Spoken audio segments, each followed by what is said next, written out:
morning. Ira Epstein with your morning flash update. And this update is for the morning as we're here now on Thursday. And this is the 3rd of July, 2025, about 8:25 a.m. Central Time. So the important thing today was, of course, the U.S. jobs report.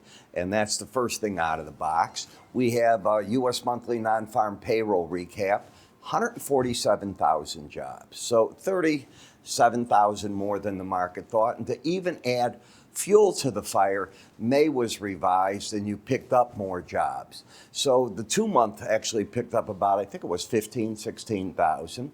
Then the unemployment rate. So we looked at the unemployment rate and it went down to 4.1%.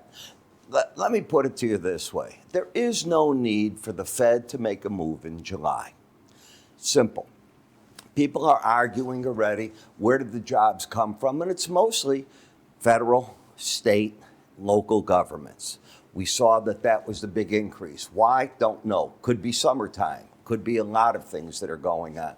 Could be Fed people let go some good talent that other people wanted to pick up. I don't know the answer to that, but that's where it came from, and I'm not sure it matters.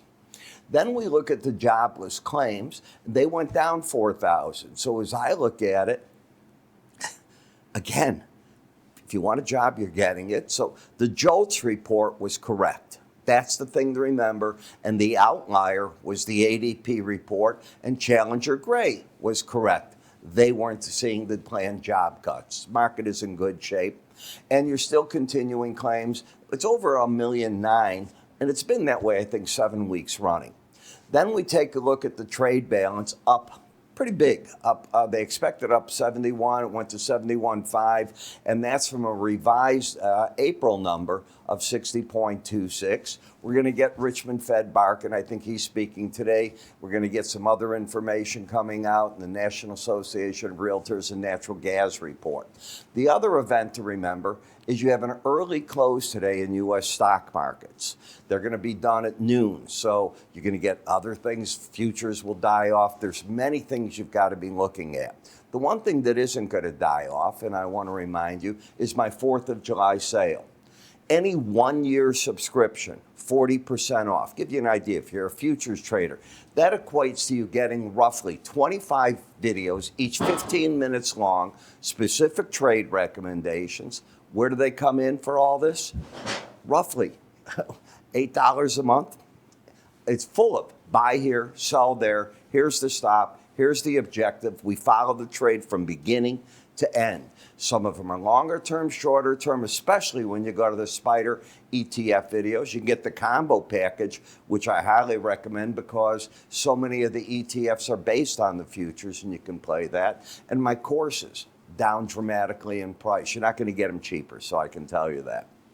$120, now $172, $600. Now down to $359. So take a look, decide if that is for you. Just go, you'll see an icon up here. So when we take the rest of the market, Hakeem Jeffries has been talking over 8 hours on the floor of the House. He's the new Jimmy Stewart. Mr. Smith Goes to Washington. If you haven't seen it, and I guarantee most of you haven't, Google it, watch the movie. You'll see what happened way back when. And this is it all over again. It doesn't stop. And why the Democrats are doing this is why they lost the election.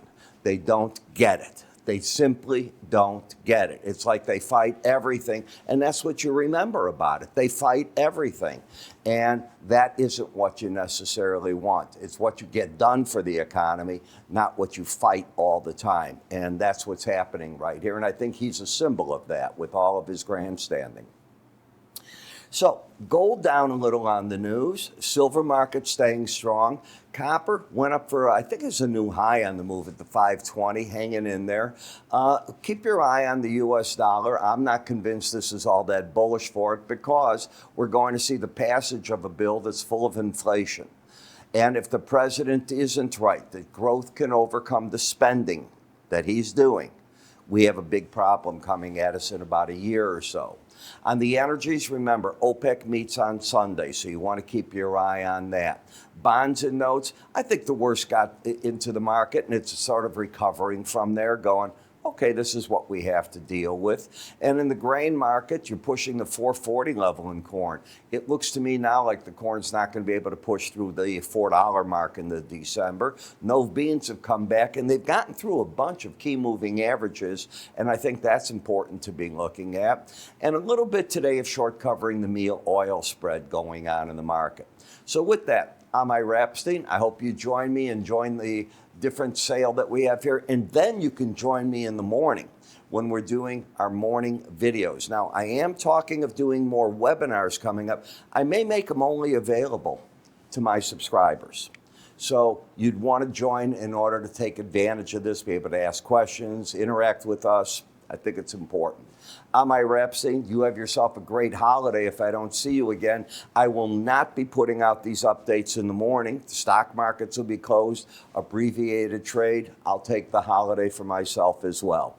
I will catch you all, though, tonight when we do our market review, and then I'll see you over the weekend with our weekend edition when we look at the weekly charts. Take care.